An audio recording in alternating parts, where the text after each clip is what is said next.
Abamu ku bakulembeze b'amawanga ga East Africa abataka mu America ye bayitiddwa okubaawo ng'abajulizi nga Rwanda ne Democratic Republic of Congo ziteeka omukono ku ndagaano kiwamirembe eyimiriza obutakkaanya n'okulwanagana wakati w'ensi zombi eziva ku bubinja bw'abayeekera.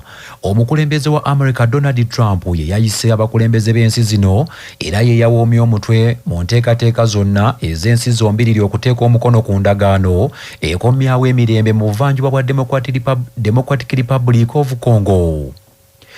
President wa DR Congo Felix Tshisekedi n'owa Rwanda Major General Paul Kagame baludde nga bagugulana ng'abakulembeze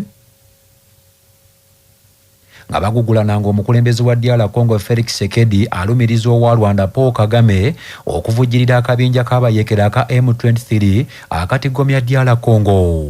Mu mbeera eyo n'owa Rwanda Paul Kagame naye alumiriza owa DR Congo okuvujjirira akabinja aka Democratic Forces for the Liberation of Rwanda kalumiriza nti kasinziire Congo okujojobya Rwanda. Abakulembeze ba East Africa abayitiddwa okubaawo ng'amawanga gombi gateeka omukono ku ndagaano ey'emirembe kuliko owa Uganda Yoweri Kaguta Museveni tibwabulwa wabula ono asindise omumyuka we Major Jessica Alupo, omukulembeze wa Kenya Dr. William Ruto, omukulembeze wa Burundi Major General Evariste Ndayishimiye n'abalala.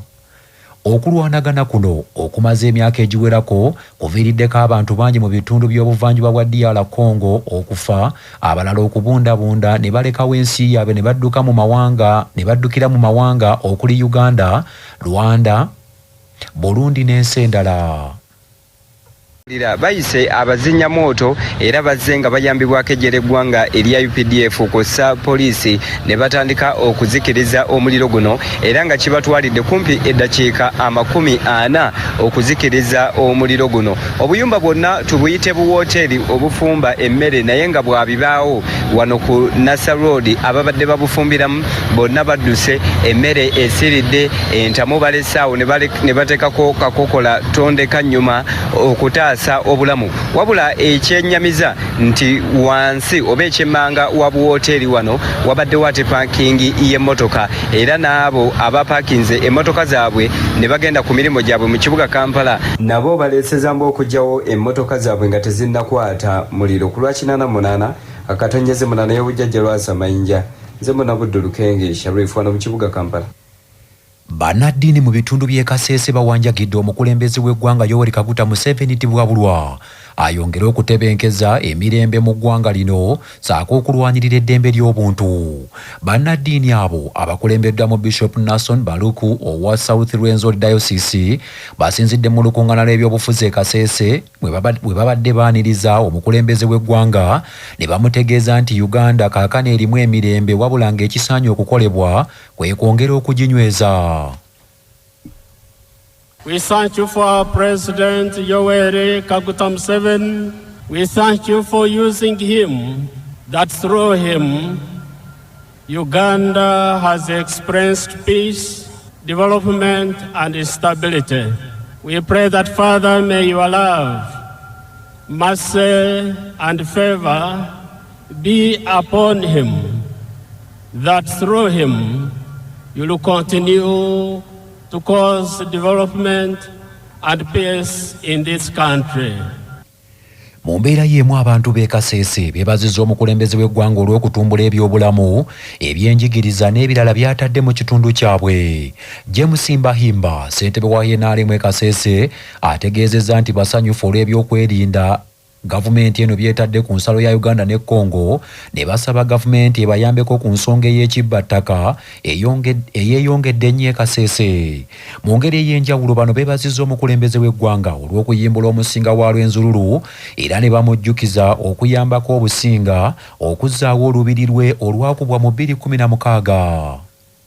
Despite the enormous progress that we have made in Kasese, securing our border, production is improving, we still have some challenges that I will request you take note of for your continuous guidance. We have unresolved conflicts on land in the areas of Rohingya, Ngoko, Kabukero, and many others. We have a problem of an established camp of internally displaced persons or people who are displaced by the floods of River Nyamwamba when they swept their homes. Your people, the Banyabindi, have always requested for resettling them. Your Excellency, the people of Kasese are proud of you and said I should bring to your attention the following pledges that you had committed yourself to handle. One of them, Your Excellency, you had promised to construct a palace for our king, but also Porochua Kazini Hotel for the kingdom's income. Ebyo nga biri biti akakiiko k'eggwanga akalezika eddembe ly'obuntu aka Uganda Human Rights Commission kagugumbudde emikutu gy'amawulire egifulumya amawulire ag'obulimba wamu n'okujubisa ennyo mu kiseera kino eky'ebyobufuzi. Kagambye nti amawulire ago gandivaako okutabangula emirembe egibadde gibukadde mu Uganda. Ssentebe w'akakiiko kano Maria Muwangadya agamba nti emikutu gy'amawulire egimu ensangi zino bwe giba gikola amawulire ku bibiina by'obufuzi ebimu tegikyawa amawulire matuufu wabula gibeera mu kusudiya busudi. Maria Muwangadya bino abyogeredde ku Sheraton Hotel mu Kampala mu lukuŋŋaana olwetabiddwamu abantu ab'enjawulo okuva mu kakiiko ako kennyini akalezika eddembe ly'obuntu, akakiiko k'ebyokulonda, poliisi ya Uganda, ekitongole ekirungama eby'empuliziganya mu ggwanga n'ebitongole ebirala ebirwanirira eddembe ly'obuntu. Increasingly concerned about the rise of misinformation in the central region and other parts of the country. Falsehoods and biased reporting are being used to stoke anxiety. It is troubling that some mainstream media houses have recently swung into action to discredit the electoral process through narratives that are false, exaggerated, or selectively framed. Notably, the claims of police brutality against some candidates circulating in selected outlets have not been corroborated by facts. Dr. Abdusalamu Waiswa akiikiridde Ssenkulu wa Uganda Communications Commission awanjagidde bannamawulire n'emikutu gye bakolera okwolesa obukugu obw'enjawulo nga bakola amawulire bafulumya amawulire agalimu ensa.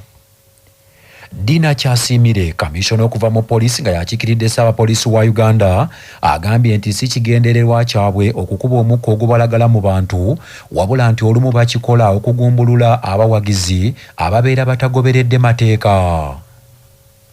Elections are organized by Electoral Commission, so we come in support. So if you don't abide by the law, if you don't operate within the confines of the law, definitely as police we come in.